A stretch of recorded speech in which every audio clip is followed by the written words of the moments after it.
to people who cling hard to certain of their decisions. Some people suppose that the virtue of resolution, when considered in connection with the fact that nature made the will free and untrammeled, and everything else blocked, checked, slavish, and external, entails that our decisions should all be discourses honored to the extent of never backing off from an inch. No, the decision first must be well-founded. I mean, I like a body to be strong, but strong with the energy that comes of good health and training, not the kind that comes of some manic disorder. If you are taking pride in having the energy of a lunatic, I have to say, friend, you need a therapist. This is not strength, but a kind of infirmity.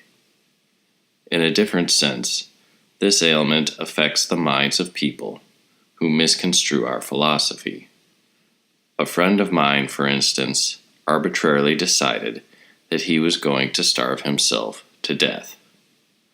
When I heard that he was already 3 days into his fast, I went and asked him to explain. "I've made my decision," he said. "Yes, but what drove you to it? Look, if it's the right decision, we are ready to sit by your side and help you make the passage. But if it was a reckless decision, it should be open to change." "But I have to stick with my decision." For heaven's sake, man, that rule only applies to sound decisions. I suppose next you will decide that it is night now, and refuse to change your mind because you don't want to. You will repeat, "We must stick with our decision." Begin with a firm foundation. Evaluate your decision to see if it is valid. Then there will be a basis for this rigid resolve of yours.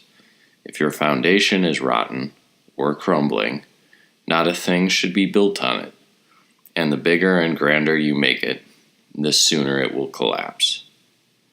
With no good reason, you are taking the life of an old friend of mine, one who shares both cities with me, the big one and the small. And while busy killing and doing away with an innocent man, you keep saying, "We must stick with a decision."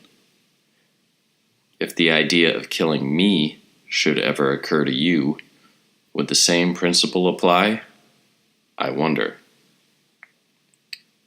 Well, with great difficulty, the man was finally prevailed on to relent. But there are some people today whom there is just no persuading. I have come to understand that saying which I did not fully appreciate until now. A fool cannot be convinced, or even compelled, to renounce his folly. God save me from fools with a little philosophy. No one is more difficult to reach. "I've made a decision." Yes, so have lunatics. But the more fixed their delusions, the more medication they require. Do what sick people do.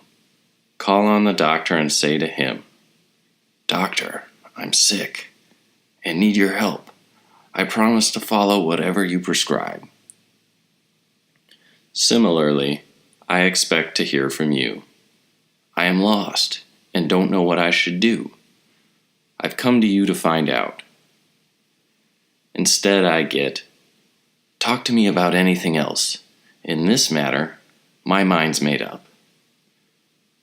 What else am I supposed to talk to you about? Nothing is more important than that I cure you of the conviction that "we must stick with a decision and never back down" is too crude a law. This is deranged, not healthy resolution. I want to die, even though I don't have to. Why? What has happened? I made the decision. Good thing it wasn't me you decided needed to go. Or, I don't take money for my services. Why not? was my decision. Realize that this irrationality means one day you might well switch to accepting money, and with the same degree of passion announce, "This is my decision."